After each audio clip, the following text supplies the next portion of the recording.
Thank you for joining Let's Meet Where We Eat, conversations with innovation and entrepreneurship leaders who specialize in food and nutrition. Our series is presented by Nourish Cafe and the Food and Nutrition Innovation Institute at the Tufts Friedman School for Nutrition Science and Policy. Enjoy. Hi, everybody. Welcome to another edition of Nourish Cafe. We're so excited to have all of you with us today, and we're really excited to have Taylor Newman with us from Kroger. Kroger is one of the country's biggest. Taylor, is it the biggest? I think it's the biggest grocery store chain in the country, right? Yes, the largest traditional retailer. There we go. It's a best in show. I knew that.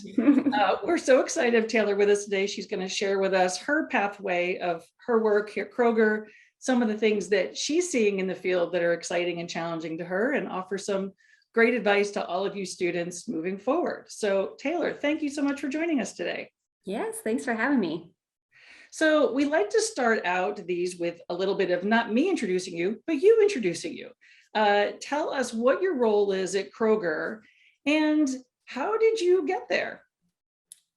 Yeah, so I am a nutrition program development manager at the Kroger Co., specifically within Kroger Health. So if you've ever been to a Kroger and picked up a prescription at one of our pharmacies, you have engaged with Kroger Health. And within Kroger Health, there's a whole food as medicine team and strategy. And so that's kind of the team that I work on. In my role, I wear many different hats every day. So I can serve as a subject matter expert for our food as medicine strategy. I am a registered dietitian, so I also see patients. I do project management. I have my PhD, so I also help lead research projects that are kind of exploring the effectiveness of food and health. So I have a very dynamic role, and it is fascinating, and it keeps me busy every day. So that's what what's so interesting, Taylor, about that is I don't think anyone listening to this would expect that someone who is at Kroger gets to do things like see patients and do research and engage in this food as medicine conversation. That is so interesting to me. And it just speaks to how quickly we are evolving in this world of food system innovation and nutrition science. So can you give us a little bit of background? I mean, I know our students are hearing what you do and going, oh my God, that's so cool. I want to do that too. How did you get from where you started in nutrition to a role like this at Kroger? What was that journey? So I probably never would have imagined that I would have ended up in the role that I'm in now. So started my academic career at Florida State, got my bachelor's in dietetics. I knew immediately that I wanted to become a registered dietitian. So then from there on out, it was a 10-year journey to becoming a dietitian. Along the way, I got my PhD at the University of Georgia in foods and nutrition, and I did my research in the food as medicine world on produce prescription programs. So where healthcare providers are prescribing fruits and vegetables to those who need them most. So I had this interest in food as medicine. Food policy had always been important to me. So had food insecurity, addressing food insecurity. So by the time I graduated, I was looking for a job that kind of encompassed all of my different interests. And lo and behold, Kroger did. So the role that I ended up taking, once I met with the team and I realized that they also cared about food as medicine, they cared about evidence-based policies, I realized that that was the team for me. And to work for a large company like Kroger, we could have a really big impact on America's health and well-being. So it was just the perfect fit, and I've really enjoyed my time. So I never thought that as a dietitian, I would work for a corporate company or have a business role, but here I am, and I've learned a lot, and I wouldn't change it. I love that. How long have you been at Kroger? Just over a year now. Just over a year. It feels like it's been longer than that. Yes. Wow. Okay. It feels like we've been because we've been on some panels and been at different conferences and things together. That's really cool. I think you've heard me tell the story before that I grew up in Bowling Green, Kentucky, where Kroger was our grocery store, and in high school we would go Krogering. It was like an activity, like going to the park or playing sports, and we got stickers. So we were the obnoxious teenagers getting stickers, of course, in the checkout line, which teenagers just do, right? Yeah. So you've mentioned food as medicine several times, and food as medicine is one of those hot, cool, interesting, So a little controversial, there's a lot of dimensions to it. I'd love for you to describe where, a nutritionist, where do you come out? What is your sort of theory of change or thoughts about food as medicine?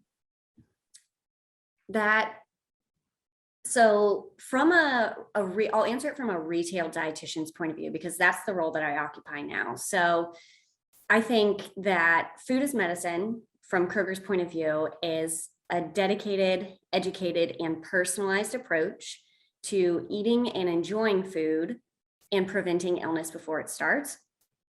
And so, as a retail dietitian, I think that the role that we have is really unique. We're like right where the customers are at the grocery shelves. They're choosing what to purchase, trying to make those decisions, and whatever they purchase and take home impacts what they have available to consume. So we have a really unique opportunity to help customers choose healthful options so that they can support their health in the long term. And I think what's really great about Kroger Health dietitians, and this is my philosophy as well, is that we take a very compassionate, understanding, and once again, personalized approach to nutrition. So there's no food shaming, there's no judgment. Food doesn't have morality. We think that all foods can fit into a healthful diet. And so we really meet patients and customers where they're at based on lifestyle, budget, medical conditions. And we kind of triage all of these factors that are really personal to each individual so that we can help them meet their health goals. So I think that's where the dietitian comes in, and why our role at Kroger is so important, because we are a grocery store. And so having that nutrition dietitian lens is, I really thinking, connecting food and health for our customers. Yeah, inherently, I have to say, when I say the phrase food is medicine, I think about some things that I buy at the grocery store. Not all food is medicine. Sometimes I wonder if we should call the phrase food can be medicine.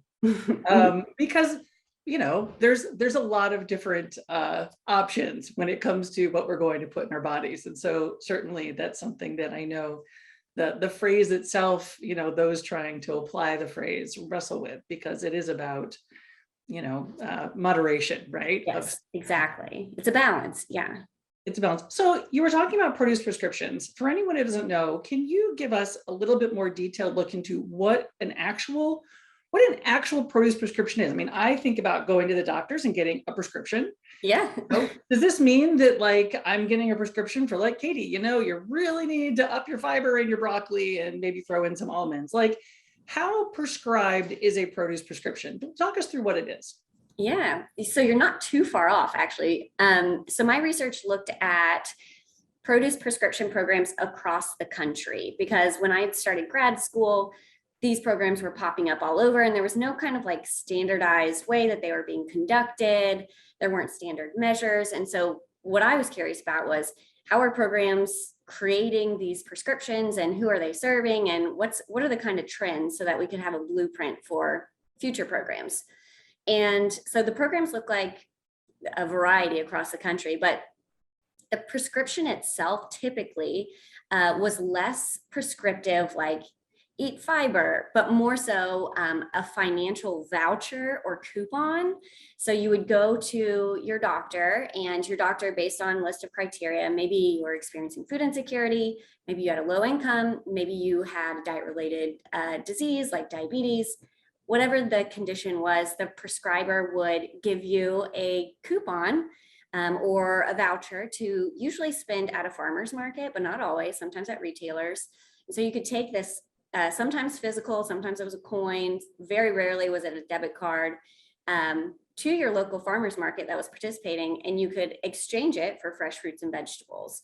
And so in that way, usually they were like 6 months long or shorter. And so for a time period, you would have access to fresh fruits and vegetables locally grown. So you're both supporting the local growers, and you're getting access to all this delicious produce.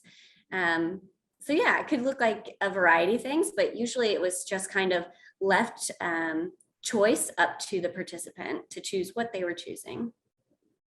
And so now we're getting pretty quickly advanced in how we're thinking about personalized nutrition to the point of precision nutrition. And so, I've done a number of, I think I've tried every biohacking kit out there because I find them totally fascinating, especially when they contradict each other, which is part of the challenge because we're still early in the science. But how much of this future in this precision nutrition space do you see coming to your doorstep as someone looking at produce prescriptions and as a nutritionist working with clients on how you're going to advise them?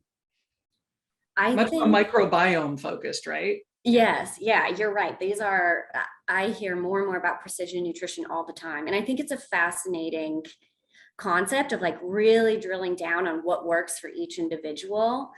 Personally, I feel like where we're at right now, as that research is growing and becoming more robust, I'm at even like taking a step back of let's get access to healthful foods before for everyone, before I would kind of hone in on those kinds of biohacking. So if I'm working with a patient, I'm probably going to be checking to make sure, like, are you eating enough calories? Are you eating enough of your macronutrients? Like, are you eating enough fruits and vegetables? Because the majority of Americans are not. So I kind of step back in my approach to nutrition and just make sure the basics are done before we would get to something as honed in as like microbiome. But like you said, it is fascinating and it's growing, and I am very interested to see how that does impact the future of nutrition care with dietitians, because that would definitely be something that could be worked into like a medical nutrition therapy appointment. Yeah, I mean, your point is well taken that, someone's probably not dealing with leaky gut if they already have a very, very, very healthy diet to begin with. If you're just a salad person and you're eating 50 grams of fiber a day and your, phytonutrients are out the wazoo, you're probably not dealing with some of these leaky gut and some of these other issues that would drive you to seek out like what foods are really bothering me. So that is an interesting cycle and observation. You got to kind of stop the bleeding before you figure out how to prevent it from ever happening again. I like that.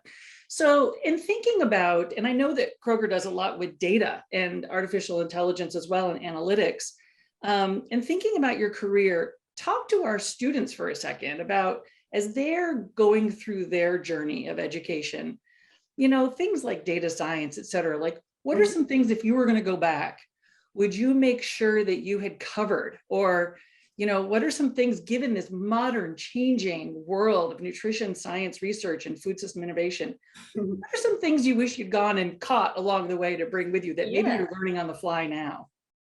That's a great question. I'm laughing because I wish I could go back and do this. So I think when I was going through grad school, one thing, math has never been my strong suit, statistics. I was never really drawn to that. I really liked community nutrition and people over numbers.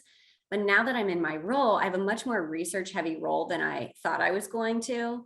And if I could go back, I would really pay attention to statistics and like practice more on conducting analyses myself. Where I'm in now, we do have a data science partner, 8451, and they're amazing. And they help with a lot of the analyses that I might need for the research studies that I help with. But I would love to be able to do those kinds of analyses myself with more confidence. I'm sure I could figure it out, but yeah, so just paying more attention to statistics and like, it actually will come in handy in the future, or it could if you plan on staying in research. So yeah, emphasis on statistics. That's fantastic advice. I think that is a great place for us to end and something for our students to think about.